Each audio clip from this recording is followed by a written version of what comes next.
Greetings, fellow subscribers. Welcome to another Disney Plus review. Yeah, sorry I haven't been doing that a lot lately because I've been working on my Fortnite project, so I'll be almost done with that. And once I do that, I can go back to making videos right there. Also, one little short announcement that starting September, I'm going to be having my Throwback Follies series back. It'll be a remix, and we're going to be playing new games and also do some chatting about movies and stuff. And I'll be doing top 10s as well. So I figure I might as well do that. I think it's a good idea.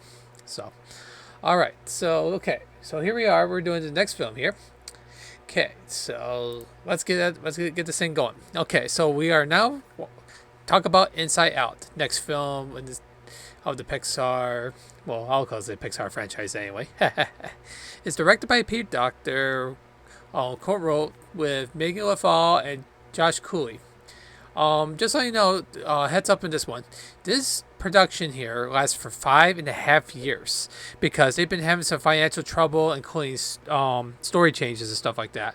But they actually got that released in 2015. Okay, where is it exactly? Oh yeah. Oh, okay. It was released in June 19th, 2015. The budget was 175, and they got almost 860 million worldwide. So. Okay, the voice cast starts with Amy Poehler as Joy, Philip Smith as Sadness, Bill Hader as Fear, and Louis Black as Anger, and Mindy Kaling as Disgust. Well, if you know Mindy, she's a famous comedian, so is Amy as well, and stuff like that. So, there you go. Of course, Richard Kind, which he was on, I'm not sure, yeah, I think he was... I think he was on Bugs Life, and he haven't been on since the Bugs Life, and finally got back there. So yeah, it's pretty cool about that. Okay, so let's talk about this. So you got these 5 emotions: joy, sadness, fear, anger, and disgust, inside the mind of a girl named Riley through life as she and her parents, which is voiced by Lane and McLennan, adjust to their new surroundings after moving from Minnesota to San Francisco. And let me tell you, it's hard to grow up these days, especially with all your emotions and stuff like that. Yeah, it's all a mental thing kind of way. So they figured, why not talk about or make a movie about emotions, about how we interact, like how we get scared sometimes, how we discuss about some things. Sadness on a lot of things, and joy on a lot of things, and anger of some angry things. So yeah, that's pretty much what this movie is all about. It's about the emotions that comes to the mind, and they have like this control system that they check on the progress of each person. So it's just funny how they do it with that, especially like the parents have that and stuff like that, which it makes more sense to do that. So it's. The thing is, I do like the idea of it because they never do anything like that. They go into the person's mind to know what their emotions are. It's like when there's something they build something of their personality, like a weird thing of Funland and stuff like that. So they got this idea. Each section they build up about the emotions there.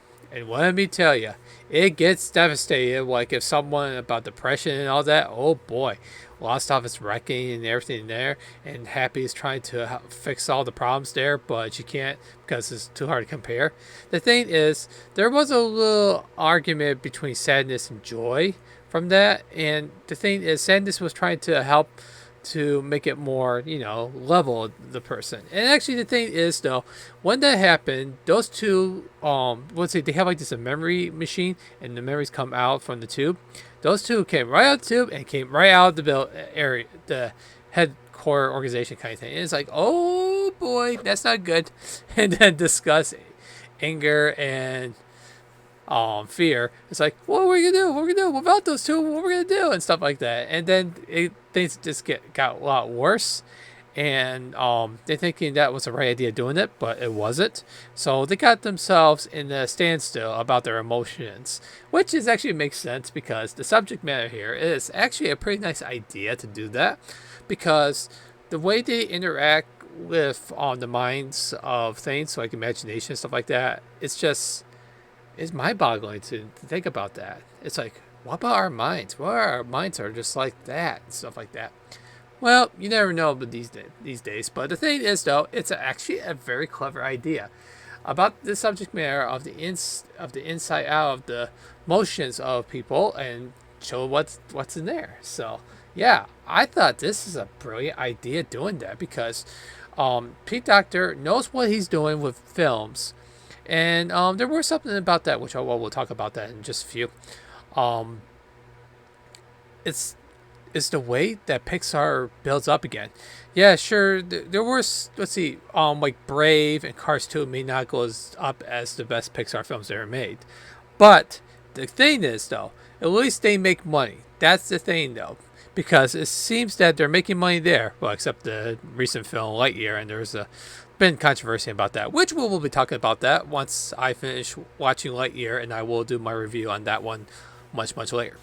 So anyway, the thing is, one thing I do like about this Inside Out movie is the voice cast. They were spot on of each character right there. And there's this character called Bing Bong. That's Riley's imagination friend doing that. It's like, oh wow, yeah, he was perfect. He was perfect for that. And also the mom and dad, Diane Lane and Kyle McLennan. Nice job. I really enjoyed your voice work. Wait, Frank Oz is the guard Dave? Oh my goodness, I didn't know Frank Oz is there. I'm wondering if he can do an impression just like for Yoda. Anyway, and also John Ratzenberger as Fritz in this one. So come on, you gotta get John in this one because John Ratzenberger is also one of the best, one of the best voice actors out there, and it's pretty nice there. Yeah. The thing is, mostly the main thing of it are the consequences and portrayal of emotions and memories. Okay. Oh yeah, I want to tell you about some of the memories there. Okay, like I said about the memories thing. There are some things that memories will disappear. There's this hole was below to the mind of everyone else, and what happened is those memories goes down there and go psh, disappear like a ghost. And let me tell you, it was heartbreaking. It was really heartbreaking. I almost got teared off for that scene itself. I was sad that Richard Kine's character Big Bond just disappeared. Oh wow, I was so devastated seeing that there. And the way they fix up um there, oh my goodness, it was awful. And also Riley was about to board a bus and go back to Minnesota. But the thing is, was that a smart idea? Run away from your parents because you didn't like the area right there? That's not a good idea. But they wrecked the console, so that way they don't know what they're doing there. The thing is, it's just like, wow, I never see anything like this before. It's just crazy that something bad can happen like that. It's like, oh my goodness, it was just, oh, wow, it was just sad. But but don't worry, as Pixar standards goes, they always have a way to have a happy ending at the end of the film, and they did. And the thing is, sadness did something right for trying to um, try to get joy about there's nothing wrong to have a sad thing, but showing the memories of her home in Minnesota was most heartbreaking scenes I see in Pixar's history. And this is the reason why they deserve all that box office revenue. This is how you make films like that. You need to balance the characterization, the story, and the voice cast. And then you show them what they need to do. And they prove right. That thing got 98% certified fresh, and it has become one of my favorite films of all time. This is what Pixar is doing. Yes, sometimes when you're trying to drive a road and there's a bumpy road, there's going to be a bumpy road for the company. But that will not stop them from going through that. And they show that Pixar knows how to do about stories. So, for that alone, I give this movie 5 out of 5. This definitely deserves every recognition, accolades, everything. Because Pete Docter and crew shows how you do movies right. And please, if you have Disney Plus, go check the movie out. you'll thank me later. Thanks for watching.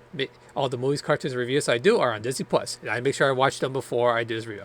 Give it a thumbs up so it helps my content growing. Also subscribe and follow me on TikTok, Twitter, and Instagram. And I will see you on the next review.